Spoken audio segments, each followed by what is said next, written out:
Oh, hi there. So, I came across this show Departure on Netflix and I watched a couple of episodes. Now, it's a good idea for a show. It's about a government or intergovernmental organisation that investigates air crashes. And these are newsworthy events. I mean, we all think about air crashes when we're boarding an aircraft. Oh, come on, yes you do. I mean, it doesn't help that they insist on calling their buildings terminals. And the waiting room you sit in is a departure lounge. Why not just call the seats coffins? As my mum used to say, well, they give you a life jacket. It's got a light and a whistle. What more do you want? It's also a good idea for a TV show, as airports and other locations around the world are glamorous places for the good-looking young performers to run around in. And when we saw the passengers boarding the doomed airliner, there were a lot of young, good-looking people, but not just young, good-looking people, to be fair. I spotted Benedict Cumberbatch's mum. Not that I know anything about celebrities, but I was quite pleased at spotting her. And of course, there's a little girl, and I thought it just needs a nun for it to be like one of those terrible airport films from the 1970s.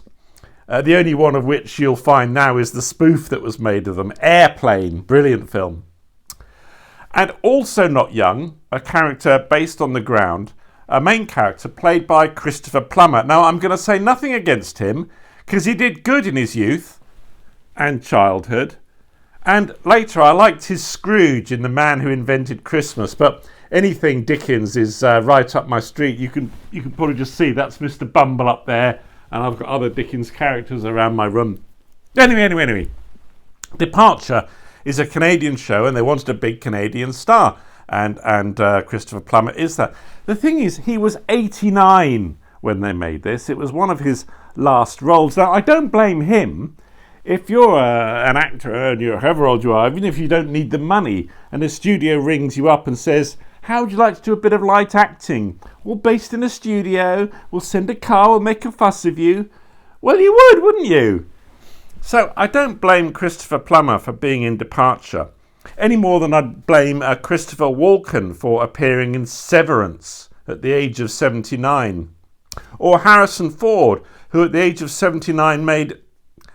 Oh, actually, no, I can't really forgive Harrison Ford for that terrible diet of dysentery or whatever that last Indiana Jones film was. Anyway, how are we supposed to believe that an 89-year-old is running this government team? Because you see, in the UK public sector, once you get to 60-something, you're given a generous, guaranteed, inflation-proof pension for life. It's not like the private sector where you have to save what you can and hope for the best. No, you don't need to. So why is Christopher Plummer's character still taking the government shilling at 89? I mean, that's way older even than Joe Biden was when he was dozing off behind the Resolute desk. But even before that, I was worried, not by the intended thrills of the show, other things. Right from the start, background music that wasn't background. It was really intrusive, of the sort, wake up, it'll get exciting soon music. I mean, the music should be subtle and sparing, not like this. And pretty soon I started counting cliches. I've got some here. Not on my watch. I go where the evidence takes me. I need an update in 10 minutes. People, I need to know whatever it is I need to know.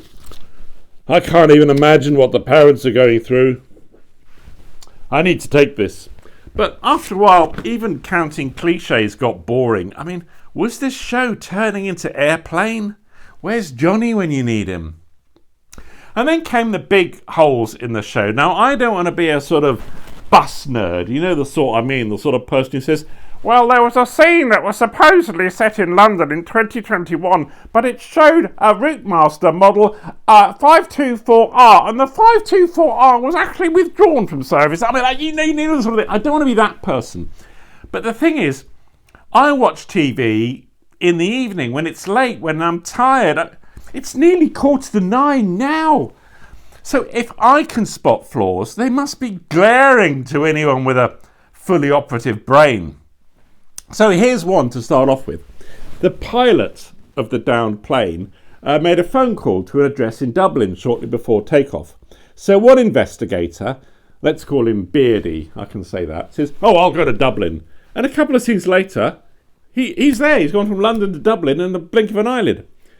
And he's with two local police whose jackets on the back say Police Department. They're called the Garda in Ireland. Anyway, this guy opens the door and goes in the house, leaving the two guards on the door. Now, it reminds me of a time I was lucky enough to work on a lot of international projects, and once I was on a train in France with three colleagues. They were from the United States, Ireland and India, and they were talking about their Independence Days, when they happened and what they were like and what people did. And one of them, in a perfectly innocent attempt to include me, said, "What about you? Do you have an Independence Day in Britain?" I had to point out that actually it was us that you had to get your independence from. So anyway, Britain and Ireland have a complex history, okay, and I hope we're getting past that. But I'll tell you this, a UK government official can't walk into a house in Ireland, leaving the two Irish police, the Garda, outside.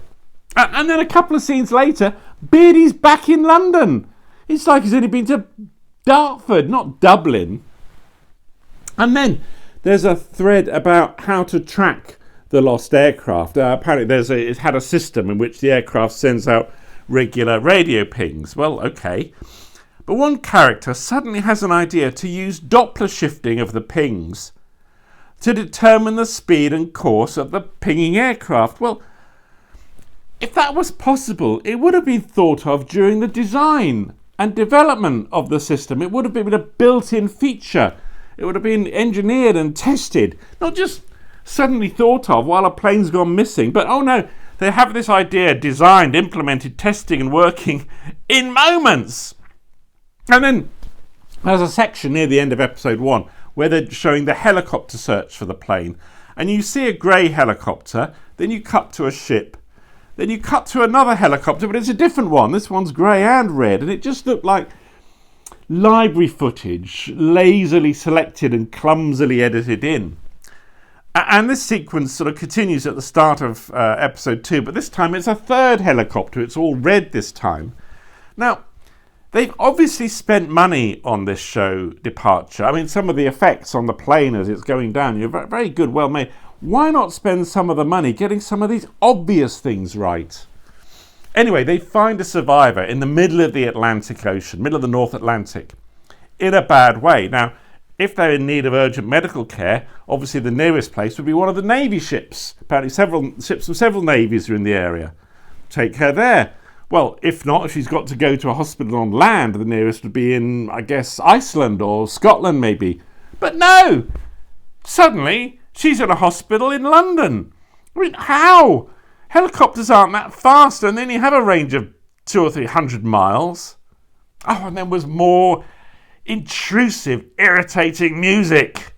Anyway, the survivor's in hospital, so the first thing you do is celebrate. We found a survivor, you inform the next of kin. But no, even though her dad and fiancé are there, they decide that the survivor must be a suspect.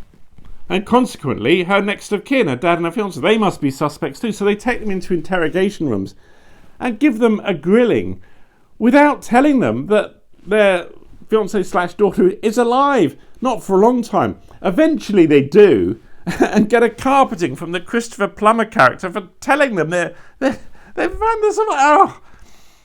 I've decided what TV and film production companies need is a HOTID director. And HOTID stands for Hold On, This Is Daft. A person who looks at a show under development, looks at what they're planning to do, and just says, hold on, this is daft, you've got to fix this. I mean, just think if there'd been a HOTID director on the production team of Game of Thrones Season 8. I mean, that's a topic for another video. Actually, maybe a whole other playlist. Anyway. Departure. I've only seen 2 episodes. Maybe I should give it more of a chance, but I don't know. A Canadian friend once told me that the reason a lot of Canadian films and TV shows aren't great is that anyone with talent heads south. Well, now Trump's back, maybe a lot of the talent in the United States will head north. They said they would. And we'll see a lot more that's great coming from Canada. But in the meantime, they need to appoint a HOTID director to challenge anything daft. I'm open to offers. I'm only in my early 60s. I'm a youngster.